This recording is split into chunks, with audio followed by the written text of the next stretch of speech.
In 1587, more than 100 English settlers vanished without a trace. When their governor returned, the settlement was empty. Houses dismantled, food stores gone, no signs of battle, no bodies. The only clue? A single word carved into a post: CROATOAN. This became one of the greatest unsolved mysteries in American history: the story of the Lost Colony of Roanoke. The dream of Roanoke began with Sir Walter Raleigh.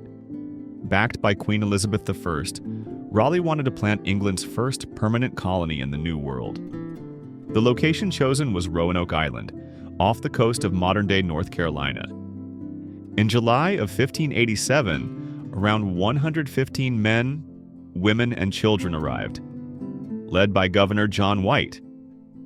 Among them was White's own daughter, Eleanor, who soon gave birth to Virginia Dare, the first English child born in the Americas.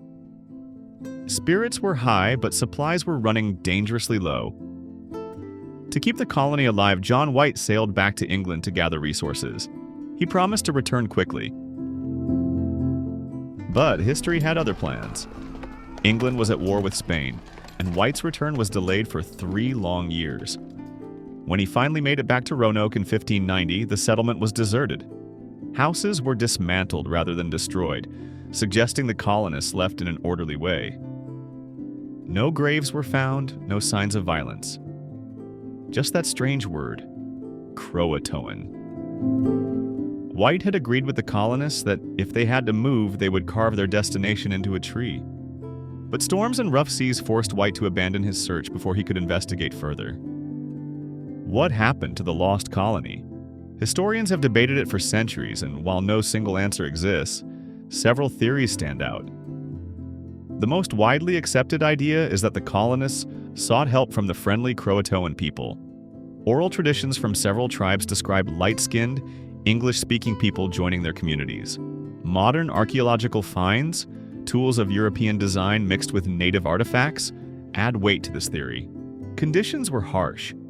Famine, drought, or sickness may have forced the colonists to abandon Roanoke and scatter inland. Spain, determined to stop English expansion in the New World, may have destroyed the colony. But no solid evidence has ever been uncovered. Some historians suggest the settlers tried to sail back to England on their own, only to be lost at sea. None of these explanations has ever been proven, leaving the mystery open to this day. Though the colony disappeared, its impact lived on. The failure of Roanoke taught England valuable lessons that helped future settlements, including Jamestown, succeed. And the story of the lost colony has fueled centuries of fascination, from academic research to folklore and even pop culture horror stories. Roanoke stands as a reminder of how fragile those first attempts at colonization were, and how much of history can still slip through our fingers. So, what do you think really happened to the settlers of Roanoke? Were they welcomed into native tribes, or did their fate take a darker turn? Share your thoughts in the comments. And if you enjoyed this recap, check out some of my other videos. Don't forget to like, subscribe, and keep exploring the mysteries of history.